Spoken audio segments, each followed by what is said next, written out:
Good day, guys, and welcome to another episode of Riding in Tandem. RIT, Riding in Tandem, RIT. With me, RM, at sa episode na to, samahan niyo akong subukan ang Photon Tanland V9 4x4 Hybrid. Ano, ready na ba kayo? Tara na!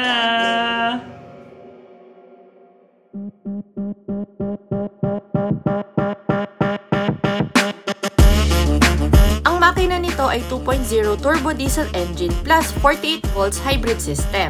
May maximum power ito na 161 horsepower at 3,600 RPM at may maximum torque naman na 450 Nm at 1,500 to 2,600 RPM. Ang transmission nito ay 8-speed automatic.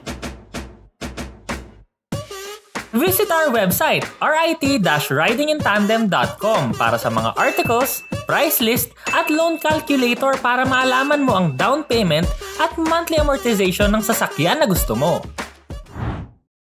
Nakakagulat talaga tong sasakyan na to kasi kakaiba talaga siya eh. Yung laki niya sobrang laki, sobrang gwapo, sobrang imposing niya sa kalsada. Pero, hybrid to? Walang coding? Oh, di ba? Nanliit ako. Hirap na hirap nga akong pagkasyahin dito sa screen yung sasakyan. Ito sobrang laki. Anyway, hindi lang kasi yung size yung malaki sa kanya. Yung design din kasi mas nakakapagpalaki sa sasakyan. So sa hood pa lang niya, no, meron siyang power bump sa gitna na ang laki-laki. Kaya nagbibigay siya ng illusion na napakalaki ng engine sa loob. Pero hindi naman sobrang laki, pero malakas din. So ita-test drive naman natin yan mamaya. Abangan nyo na lang. Yung grills din niya, sobrang laki. Kaya pag nakita mo siya, no, talagang akala mo nang lalamon. Nang lalamon ng daan. Sigang-siga rin ang dating ng headlights. Tapos meron na rin tong fog lights na kasama. So unahan pa lang yan, ha, diba? Sobrang gwapo. Kung makikita nyo naman dito, no, hindi ko na siya halos mapagkasya dito sa studio. Hirap na hirap talaga akong kuhanan ng angulo. Anyway, buti naman at napagkasya ko siya ngayon. Kaya ako hirap na hirap kasi full-size pickup na kasi to, no? Ang size nito more than 5.6 meters. So, 5,617 millimeters ang haba niya. At yung lapad naman niya, malapad din. Actually, mas malapad at mas mahaba to sa Raptor. Sa FR. Sa styling din, macho-macho pa rin kasi yung mga fenders niya, mga nakaumbok. Meron pa siyang mga matte body moldings na nakaumbok palalo. Meron din siyang design sa fender, sa unahan. Tapos ang pinakagusto ko dito, no, yung stepboard sa gilid. Kasi hindi siya yung ordinaryong stepboard na diretsyo lang na nilagay. So ito kasi, no, bakal talaga. Tapos may kurba pa dun sa gitna. Tapos nakalagay off-road. Pero sa laki kasi nito, no, talagang pwede na tong slider din yata eh. Kasi bakal na solid talaga eh. Yung mga pintuan nito may chrome accents. Tapos kung gusto mong i-lock, no, meron siyang touch-sensitive part sa ibabaw. So pindutin mo lang yun, maglalak na siya ng kusa. Ang size ng gulong, 265/70 R18. Dito naman sa likod, hindi rin to basta-basta kasi kumpletos recados din dito. Merong third brake light doon sa ibabaw. Merong reverse camera. Meron na rin siyang matte na molding dito para pang protekta kung may mga nakahulog ka na bike mo, diba? Nakasabit dito. Dito lang siya tatama, hindi magagasgas yung katawan. Meron din siyang tapakan dito sa gitna at sa gilid. Meron ding parking sensors. Last but not the least, no, pag binuksan mo to, hindi siya nahuhulog. Dahan-dahan siya slow motion, so hindi nakakagulat. Plus, meron din siyang pwede mong ilabas dito, no? Yung. Pwede mo nang tapakan to kung gusto mong umakyat dito sa bed. So, mas madaling umakyat. Ang bed naman ito, sobrang laki. Tapos meron siyang anchor points, no? 4. Meron dalawa dun sa unahan. Tapos dalawa dito sa likod. Yung liner kasi niya, ito yung nakadikit sa pintura, yung pine-paint. So matibay na matibay ito, tsaka walang mga spaces in between. So walang masastock na tubig sa loob. Yung gulong nga pala na yan, no, hindi yan yung spare tire. So hindi ko alam kung ba't may gulong dyan, pero pinahiram sa amin kasi nandyan na yung gulong, eh mabigat, hindi ko matanggal. Ang spare tire nito nandun sa ilalim at full size yung spare tire nito. Parang ang liit-liit ko sa camera ngayon, no? Medyo malayo talaga yung distansya ko kasi nga ang laki-laki talaga dito. Lalo na dito sa loob, no? Sobrang spacious, sobrang luwag. Kaya ang layo ko talaga sa camera, eh hindi ko sinasadya to, pero yan talaga yung space ng sasakyan. Maliban sa laki, sobrang luxurious dito sa loob. So yung mga upuan pa lang, makikita mo, quilted na siya, perforated para hindi ka maiinitan. Ang lambot din ng mga upuan at maganda yung bolstering niya kasi kahit medyo hinataw ko, no, hindi ako tinitilapon sa upuan. Electronic pa ang adjustment nitong parehong upuan sa unahan. Ang dashboard naman, social din kasi meron siyang mga soft touch material sa ibabaw. Yung bandang gitna niya, meron siyang parang dark na wood na pattern na halos piano black kung tignan mo. Pero kung tititigan mo siya, ano pala siya, no? Parang dark na wood na pattern. Tapos sa ilalim nun, meron pang leather na parts na soft touch din. Sa ilalim naman, yung mga regular na sidings kasi ng mga sasakyan na iba, di ba? Gray, black. Ito kasi, no, parang yung mga yayamanin na brown yung kulay niya. Tapos meron pa tong mga ambient lighting sa mga gilid. Yung pattern naman na wooden, hanggang dito sa center console, tuloy-tuloy siya. Ang instrument cluster naman, sobrang laki niya. Sa right side, may tachometer siya kasi nga may diesel engine to. Pero sa bandang baba nun, makikita nyo merong charge, power, SOC, 35%. So, ibig sabihin nun kasi state of charge. Kasi nga, hybrid to, no? Meron tong baterya. Sa left side naman, may mga iba-iba kang mga details na makikita dito. So, kasama na dito yung fuel gauge na ang layo-layo na ng biyahe ko pero konting-konti pa rin yung nababawas. Leather wrap naman ng manibela, ang daming pindutan dito. Naka-piano black finish yung mga pindutan, tas may mga silver accents pa siya. Ang left side controls para sa cruise control, right side controls para sa infotainment system at saka sa hands-free function.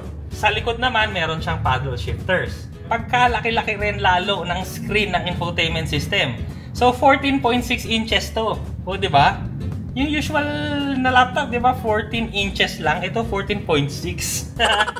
So, meron siyang USB, meron siyang Apple CarPlay, meron din siyang Carbit Link para sa Android. Yung controls para sa aircon, meron din dito. Pero, meron din controls ng aircon dito sa bandang baba ng screen. So, maliban dun sa controls ng aircon, no, pati yung ventilated seats, hazard button, fan speed, compressor, recirculate ng hangin, defogger. So, ito yung mga pindutan dito sa gitna. Sa baba nun, may aircon. Tapos sa unahan ng center console, meron siyang wireless charger na nakatago sa loob. Ang shifter nito, no, yung park pinipindot lang. Meron siyang reverse, neutral drive, tsaka manual mode. Napakarami pang mga pindutan dito sa center console. So sa bandang gitna, meron siyang traction control, hill descent control, auto start stop function, around view monitor, electronic yung parking brake at meron ding auto hold function. Sa right side, andito yung controls kasi 4x4 system to, no? So meron siyang automatic na siya na yung maglalagay kung ano yung kailangan mo. Pero meron din siyang 2 high, meron siyang 4 high at meron din siyang 4 low. At hindi lang yan ha, hindi lang 4 low. Meron din siyang diff lock sa likod. So, ito yun, pipindutin. Tapos sa pinakaibabaw, meron pa dito na scroll. So, power button to at saka volume ng infotainment system. So, kunwari, nagdadrive ka, tapos yung kasama mo, no, gusto niyang hinaan or lakasan yung radyo, pwedeng siya na yung pipindot dito, no, mas nasa side niya. Pero kung gusto mo naman na ikaw, meron din naman dito sa manibela. Yan ang gusto ko kasi kumbaga, di ba? Oo, meron dito sa screen, pero meron pa rin mga physical buttons. Meron din ditong patungan ng barya. Sa ilalim, merong 2 cup holders. Ang center armrest, leather wrapped at malambot at sobrang laki sa loob. Meron din siyang kasama nito. So, hindi to baso, pero ashtray to. Yung malaking space naman sa ilalim nito, no, pwede mong gawin siyang cooler. So, depende na sa'yo, no? Pwede kang maglagay ng drinks dyan para parating malamig yung inumin mo. Sa ilalim nitong center console, meron pang space, no? So, pwede ka pang maglagay dyan ng mga bag mo. Basta maliit lang, ha? Meron din dong 2 USB tsaka power supply dito sa passenger side. Tingnan naman natin kung ano meron sa likod. Dito naman sa second row, no, dahil nga sobrang laki sa labas, sobrang luwag pa rin dito. As in, kahit 3 full-size adults hindi masisigipan dito, kasyang-kasya. Marami rin mga kung ano-ano dito, no? So, simulan natin sa ibabaw. Meron siyang ilaw sa gitna. Magkabilang side naman, merong hawakan, sabitan, hawakan ulit dito para pag pumasok ka, seat back pockets, bottle holders, saka compartments. At ang mga materials na ginamit dito, no, leather pa rin. Kahit yung mga siding, so malambot pa rin na leather. Sa center console naman, merong 2 aircon vents. Sa baba naman, meron siyang 2 USB. Ang upuan, parehas nung sa unahan, no, quilted. Tsaka, hindi straight na straight yung upuan, no. Medyo, ano naman, naka-slant ka ng konti. So, komportable ito kahit long drive. Meron din ditong center armrest, may 2 cup holders, ISOFIX tethers, tsaka 3 yung seatbelt. Pagkaganda-gandang sasakyan, pagka macho-macho, parang ganyan nga parts. Pero kamusta kayang imaneho? So yan naman yung aalamin natin ngayon. At kasama rin natin ngayon, syempre, katandem natin ang ating co-host, Sir Jet ng Ceramax Philippines. Hello mga katandem, at nandito nga tayo sa Cavite na naman test drive natin itong Tanland V9 Hybrid. Parang sa ngayon, ito palang isa to sa mga coding exempted na pick-up.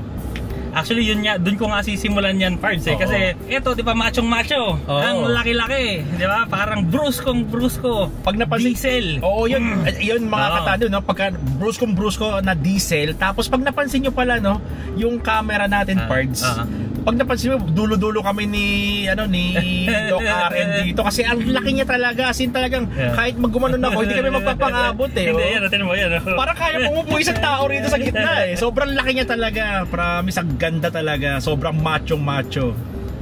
So, balikan ko lang na, bali diesel nga siya, pero may hybrid pa, pare, may kuryente to. So kaya nga nandito sa instrument cluster niya, no, merong power, merong charge, merong SOC, yung state of charge na tinatawag. So sige, dito na muna tayo, no, sa luwag. Pare, ano first impression mo nga pala muna nung buong sasakyan sa labas nung nakita mong una kanina? Ang first impression ko talagang sobrang ang taas niya, ang lapad. Tapos nakita ko sa likod parts, ang napansin ko doon na talagang kakaiba is yung Photon na brand. Sobrang loud and proud na Photon talaga. Kasi sino ba naman ang hindi mapapanatag sa Photon, kasi since 2006 nandito na sila sa Pilipinas. So almost 20 years established sila. So yung availability ng parts, yung tibay, talagang tried and tested na sa Philippine roads kumbaga. Hindi lang yan, pare. May assembly sila dito sa Pilipinas. Assembly plant sa Pilipinas. Kaya dito ginagawa yon, yung mga nagtatrabaho doon puro Pilipino, pare. So yun, nakakapagbigay pa sila ng trabaho. At the same time, hindi ka na kailangan magantay ng napakatagal para sa parts mo pagka nasiraan ka. Yan nga yung tinatawag nila na yung Photon Easy Parts. Easy Parts. Actually, may tatawagan ka lang ito kasi hindi ko mabasa Kaya mo. Parang dinaig mo patuloy yung yung mga ibang mga malalaking brands na talagang available na talaga yung parts. Dito kasi parts tinan mo, may sticker na nakalagay. Okay. So QR code to, QR parts. Code. Kaya kung kailangan mo ng parts, scan mo lang to. Ito, nasa windshield. Kung sa tingin mo na biglang napitingin mo parang may nawawala or may narinig ka na sira or scan mo lang yung QR code, mapapadala ka agad ang parts. Tapos ito, sa naman pare, sa interior. Ang interior ko dito, parts, ang ganda ng dashboard kasi parang tawag dito, soft leather, na parang wrap siya.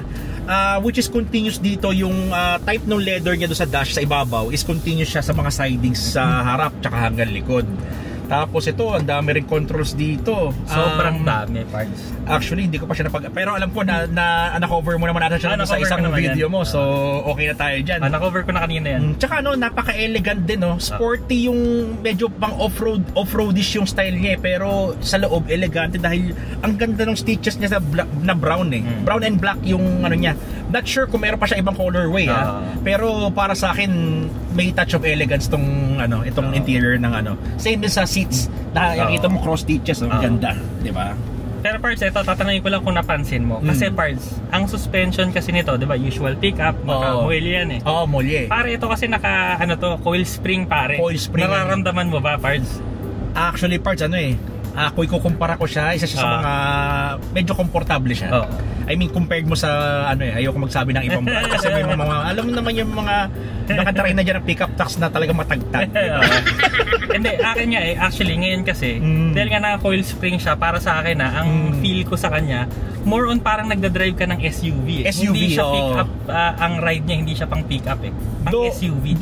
Ang medyo ko lang part, syempre typical sa pickup truck yung medyo mas sway ng konti yung likod dahil syempre torsion beam siya pero coil spring, which is nabawasan parts yung talaga tagtag niya, At saka napansin ko dito, parts, diesel ba to?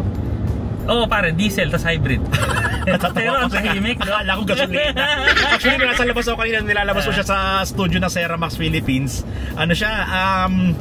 Akala ko gas kasi nung typical kasi ako naka-diesel ako na SUV. Basta wag na natin sabihin. Ayoko yung sabihin yung brand pero grabe to, parang gasolina. Diba? Lalo na sa loob. Refined, walang nanginginig tsaka hindi maingay. Parts kanina, 'di ba? Medyo binirik ko ng konti. Kala ko nga may bigay may bigay siya pero walang ingay, 'di ba? Para may modes pa to So ngayon naka-normal mode pa lang tayo. So i-try ba natin lahat? Mamaya parts kasi masikip yung kalsada medyo actually medyo malaki kasi itong sasakyan talaga. Kaya pag medyo masikip yung kalsada, kailangan dahan-dahan tayo. Pero ang kinaganda naman, parts, hindi ako nahihirapan kasi yung steering niya napakalambot. So ito to, sobrang lambot. Electronic na rin ang power GPS steering nito. Kaya ang lambot, parts. Wala akong kahirap-hirap, no. Hindi ako kailangan ng mag-macho para i-turn. Si Doc RM, macho yan, pero di na kailangan kabitan ng macho sa steering. Parts, try naman natin ngayon yung acceleration kasi 'di ba, laki-laki ng sasakyan. Ang makina kasi nito, 'di ba, 2-liter diesel engine. Pero yung acceleration nito, try lang natin. May bahagya lang para maramdaman lang ba natin. So, ngayon kasi tayo, normal mode siya. Normal mode. So, tignan natin sa laki niya, 2 liter. Kung kaya bang kung kayang dalhin yung body. Kasi laki, kara mo siya, parang Bibirahin ko na, parts, ha? Bibirahin mo, parts. May bira talaga. Bira. No, ang bira niya parang electric, pero rinig mo yung sound ng diesel engine, pero hindi ganun kalakas. Hindi siya hindi siya yung parang truck yung tunog na pag bumibirit na truck. Malayo. May pagka-sporty pa nga ito, di ba? Hindi ko rin alam paano nangyari yun, pero nangyari. So ito, parts, ang pwede mo sigurong subukan dito dahil pa libot siya. Yung tingnan natin kung sa bilis may body roll ba siya, or tingnan natin kaya pa mag-hold nung suspension. Actually, may body roll siya, pero tingnan mo, bibilisan ko, parts. Kayang-kaya niyang dalhin Okay. Pati braking niya malakas, Konting diin ko lang yun, parts, pero okay siya. Okay siya, galing. Okay. Imagine mo, pare, ang taas-taas natin, pick up yung dala natin, pero nagko-corner tayo. Ang ganda ng suspension niya. Pare, ay butas yung patol yun. Hindi ko na siya naramdaman yun. Narinig mo lang kasi yung gulong, pero sa katawan, wala. Wala. Kasi alam mo yung talbog ng gulong, pero minsan kasi yung sa akin, nararamdaman ko sa katawan, yung tagtag talaga yun, wala. Galing. So kung naghahanap ka pala ng komportabling pick-up na malaki, pwede talaga to, parts. Para sa akin, isa to sa mga magandang choices kung medyo alangan ka mag full EV na, kasi mga full EV na pickup o yung full hybrid. Okay to kung medyo gusto mong maramdaman yung pagka-brusko kasi tayong mga old school drivers, parts, medyo hinahanap ko pa rin yung ingay ng makina. Di ba? Ito kahit pa paano may konti, pero makakatulog ka, parts. Makakatulog ka dahil sobrang tahimik pa rin talaga. Ito pagka binirit mo, meron talagang ingay. Tsaka ang kinaganda, parts, kasi ginamit ko na rin kasi ito, nag-Manila kami nung nakaraan. Talaga? So, nagamit ko na sa expressway, parts. Yung power niya hindi ka kakapusin, parts, masaya siya. Masaya siya sa expressway. So, hindi lang sa slow yung biglang acceleration may power, pati sa expressway, overtaking. Tapos yung tuloy-tuloy lang yung bilis niya, parts. Ito parts, itong Tanlan V9 na hybrid, meron din pala tong adaptive cruise control. Cruise control lang, parts. Cruise control lang, pero okay na rin, which is malaking plus na rin. Basta sa akin kasi, usually kasi yung mga old school na technology ng cruise control is pagka naset mo siya, hindi mo na siya pwede adjust ika-cancel mo ulit siya. Pwede naman to, which is maganda. Kasi sa akin, alam mo na, medyo luma-luma na. Yung sa old school na yun talaga yun. Ika-cancel ko, tapos i-set ko ulit. Ito meron siya, pwedeng i-plus minus mo siya. Good. Tapos kompleto na rin naman sa features. Meron din siyang reverse camera, may mga parking sensors din siya, parts, no? Tapos nakita ko rin, parts, meron din siya traction control. Pwede mo rin naman i-off. Pwede mong gusto mo mag-drift, no? Gusto mo mag-drift. Kasi parts, pagka sa mga sand dunes, ang sarap i-dalit siguro nito, di ba? Kasi 4x4. Tapos pwede mong paikot-ikutin, di ba? I-off mo yung traction control. Which is helpful din naman yan, parts, lalo na pagka yung mga part din na mamadudulas, like mabuhangin, pag umuulan, yan. Tsaka isang nagustuhan ko pa dito, parts, kasi yung mga salamin niya kasi, parts, ang lalaki. So kumbaga kitang-kita mo yung labas, tapos yung mga salamin ang lalaki rin, kaya kitang-kita mo sa labas. Kaso yan naman yung may problema, parts, pag mainit, pagka maaraw, yan yung problema. Kaya alam ba gagawin natin pagka mainit? Parang alam ko solusyon dyan. Ano ba yung ginagawa dyan? Syempre, Ceramax Nano Ceramic Tint with 99% heat rejection and UV rejection. May 12 years warranty ka pa. So yun talaga. Yun talaga. Live selling na naman tayo. Live selling na naman tayo. Pagkakasama talaga ako, lagi tayo live selling, parts. Pero based naman sa mga feedback nating mga customers, talagang nababawasan naman talagang init. Tsaka syempre, dadagdagan yung lamig ng sasakyan. At saka ako rin pare, user ako eh. Kita mo naman 'di ba? Lahat ng sasakyan ko Ceramax 'yan. So ramdam ko talaga na walang sakit sa balat kahit yung tirik na tirik yung araw. Oo. Sa ating 'di ba naman ngayon butas na ang ozone layer natin sa Earth, 'di ba? Yung UV talagang binablock talaga 99%. So safe ka rin sa skin cancer. At saka gusto ko rin kasi parts yung sa gabi. Kumbaga yung may mga kasalubong ng mga nakaka-bright yung ilaw, hindi ka masyadong masisilaw kasi yung meron siyang glare reduction. Isa feature ng tint natin ng ultimo line ng Ceramax Nano Ceramic Films. And syempre, for safety, pag tumatakbo kayo ng mabilis sa kalsada, minsan hindi natin maiwasan yung aksidente na mabato. At least hindi magka-shatter yung glass natin kasi i-hold ng tint. Diba? Tsaka isa pa, yung privacy din parts. Kasi di ba minsan, kunwari nandito ako sa loob, tapos baka mamaya natitik-tikan ka na pala, na alam nilang mag-isa kang nakasakay, kaya hold uping ka, ganun. Yun. Pero kung kunwari, kung ipapalagay mo, medyo dark na tint na may mga choices naman sa Ceramax, no? So merong light, medium, dark, tsaka super dark. May super dark. And nakagandahan ka sa Ceramax Philippines mga katandem, no need to add or no need kayong mag-add na extra na payment pagka magpapamix change kayo. Like for example, ang mabenta sa atin ngayon is tatlong shade. Minsan lighter, syempre lighter sa windshield, darker shade dito, at syempre darker shade sa likod. Kasi ang tulad sa pickup, since wala kasi siyang compartment sa syempre open yung sa trunk, saka maglalagay ng gamit syempre sa likod. Yung super dark mo yan para kahit silipin nila wala silang makikitang gamit sa loob. Tama.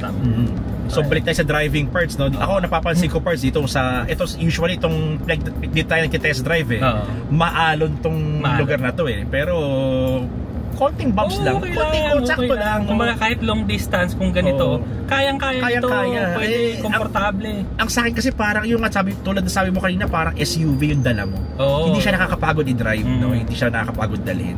Siyempre as a passenger, yun, di ba? As a driver din, lalo na yung nag-drive kasi siyempre sila yung mas napapagod, di ba?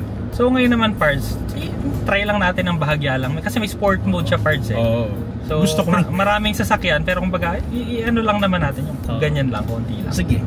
Tsaka syempre kanina ko pa testing yung cushion ng seats maganda ang sarap Parang quilted kasi, parang nakatulong din yun sa lambot Para kang parang may headboard ng kama Gusto ko na humiga parts So ito parts igagas ka lang konti. Sige.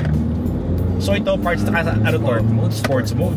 Ganda parts, tsaka yung preno at tsaka yung braking niya maganda. Kumbaga confident ka kahit malaki yung sasakyan mo, hindi mo alalahanin na hindi kayo titigil. Talaga titigil ka talaga. True. So meron pa tong mga ibang modes, no? So meron siya nung pang winter, may snow, sand, mud, tsaka yung standard, tsaka yung eco. So ikaw na mamimili kung ano yung kailangan mong mode. Pero kung gusto mong ikaw yung mamimili talaga, yun yan, meron naman siyang 2 high. Kung gusto mo 2 high ka lang kasi kunwari tayo expressway naman tayo, 2 high, or city roads lang naman. 2 high para mas matipid sa gas. Kasi kakain pa ng power yung pag pinatakbo mo yung 4 na gulong Pero kung kailangan mo naman, meron din siyang 4 high, 4 low kung crawling, kailangan mo, may diff lock pa. So hindi ka mababalahaw dito. Malay mo naman, may isang beses mag-snow sa Pilipinas at ready ka. Mga katandem, bagay na bagay siya sa mga mahihilig mag-off-road, mag-camping, yan. Kasi malaki, marami kang space. True. Pwede mo siyang lagyan ng mga railings, pwede mo i-set up, di ba? Dahil nga sa laki niya, marami kang pwedeng gawin. Plus ako actually, ito hindi naman natin masasabi, pero alam mo, meron akong wish dito sa sasakyan na to Ano yung kasi gusto ko siya Ang kulang lang nito parts, sana yung pick-up bed sa likod, gumawa sila ng 7-seater na version. Grabe parts, panalo parts. Pick-up bed? Ano yung pick-up bed, di ba? Yung pick-up to. So 5-seater tayo pick-up. Ngayon sana gumawa yung photo na na 7-seater, kumbaga wala na yung pick-up. Gagawin yung 7-seater, di ba? Ang laki nito pare, panalo. Tapos ganito kalapad? Ganito kalaki, grabe. Sana Photon Philippines Baka naman. Grabe, winner talaga. Winner yun pag gano'n nga. Tapos parts ganito rin hybrid na diesel lakas, yun, di ba? Tipong kahit punuin mo ng bagahe tapos puno kayo lahat, di ba? Talaga kaya kanya itakbo.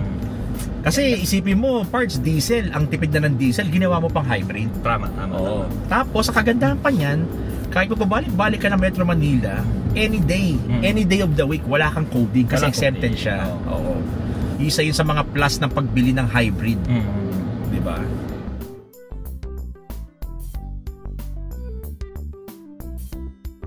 Ang Photon Tanland V9 4x2 automatic hybrid ay nagkakahalaga ng 1,788,000 pesos. Ang 4x4 automatic hybrid naman ay 1,998,000 pesos.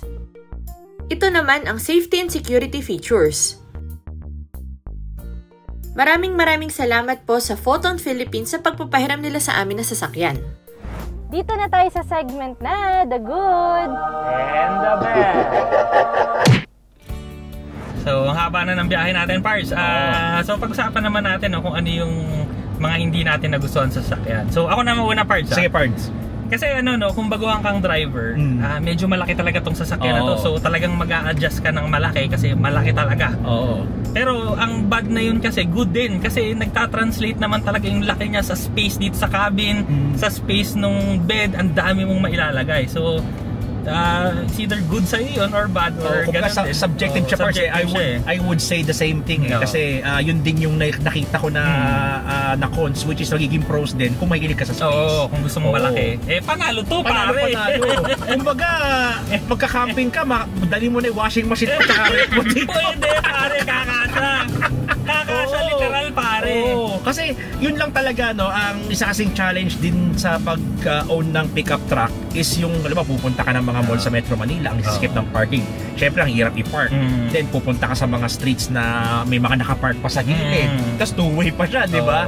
Mahirap din talaga yung size niya. Pero, kung ikaw yung tipong na nandito ka sa Cavite, sa mga probinsya. Sa amin, sa Nueva Ecija, bagay na bagay ito. Bagay na bagay ito. Ikarga mo na lahat. Isang sakong, kahit sako-sako, asin, asukal, tsaka bigas, kalamansi. Sakong patatas. Mais. Ikarga mo lahat dyan, di ba? Ikaw, Pards, ano naman ang yung hindi mo masyadong nagustuhan?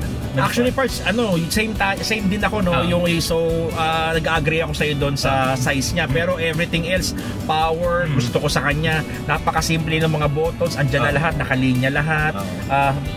Technically, parang na lang babasahin mo na lang talaga kung ano yung mga nakalagay dyan na Tapos, ang ganda pa ng design ng dashboard, straight na straight, simpleng-simple, elegante. Meron din siyang wireless charging parts. Yun, plus sa akin yan. So ako na lang siguro last, no? Kasi kumbaga sa akin kumbaga ako, nagdadrive naman ako na matagal. So ito, sa laki niya, kaya ko naman siyang i-park. Ito may reverse camera. So ano lang, sa mga baguhan kasi baka hinahanap nila yung mga 360 cam. 360. So yun yung wala lang dito. Pero kumbaga kaya naman Tsaka yung mga ganyan kasi kagandahan sa technology ngayon, kahit wala yung sasakyan mo ng 360 cam, pwede mo pakabitan. Just in case kung gusto mo talaga, accessories, pwede mo siyang pakabitan later on. Pagka syempre, ako mga katandem, hindi ko ina-advise na galawin niyo yung electrical system kasi syempre, mabuvoid yung warranty. Diba? Yan ang isang big no-no. Pero kung talagang malakas ang loob mo, gusto mo i-risk, why not, di ba? Pero dahil nga nandito na rin tayo sa usapang 360 cam, pare. Shoutout na rin natin yung mga tropa natin dyan sa Growl Audio, pare. Nagkakabit sila ng 360 cam. Ay, Pards. Yun yung nasa nasa expander mo, Bards. Nung ginamit ko nga pala yung sasakyan ni Doc, gabi yun. Si Doc kasi, totoo lang, mas madaling yung take niya sa akin. So yun, hindi ako nahihirapan dahil sa Growl Audio, na stereo, yung 360 cam, hindi ako nahihirapan mag-park sa gabi, pag lumilik. Ang ganda talaga ng pagkakaka-install. Shoutout sa Growl Audio, napakalupit na system nyo. Tsaka sila kasi yung nagde-developers ng software, kaya meron silang software technician. So ang nangyayari, Part siguro, yung mga older versions nila, na-i-improve nila yung technology. So yun yung iniba nila sa iba. Kasi yung iba kasi wala silang mga developer. Kaya wala, kung may may kinks, may mga problema. So bahala na. Bahala na sila. So yun nga, kaganda ng Growl Audio na sila, sumasabay sila sa pag-advance ng technology, which is good. So wala na akong bad So sa good naman, Parts, sige, mauna ka na rin sa good. Yun, isa sa mga good nga, nasabi ko kanina, Parts, aligned lahat nung sa dash, super straight. Yung mga buttons niya ang daling hanapin. Meron ding buttons sa infotainment system. Napakalaki infotainment system, parang 14 inches ata to, Parts, 14.6. Laki. Then yung ride niya, nabanggit nga ni Doc RM kanina, para siyang SUV, malambot. Tapos super comfortable kasi ang ganda ng cushion ng seats. Tapos hindi ko parinig yung road noise tsaka engine noise halos. So ikaw naman, Parts, ano nagustuhan mo rito sa sakyan na to? Actually sa akin, ito yung pinaka gusto kong Photon sa lahat. Kasi nakita ko na yung V7. nakita ko na yung V9. Ito yung pwede mo itapat sa mga malalaking pickup truck talaga dito sa Pilipinas eh. Kaya kumbaga, kung ako pare, sa totoo lang, kung naghahanap ako ng pickup, pero syempre, para lang para sa transparency natin, hindi naman ako naghahanap ng pickup sa ngayon kasi wala akong paggagamitan. Pero baka pag ako siguro yung bibili ng pickup, baka gusto ko pare. Kaso, alam mo ngayon pare, nangangati na nga ako eh. Kasi kumbaga, meron lang ako isang setup pala na gagawin dito, parts.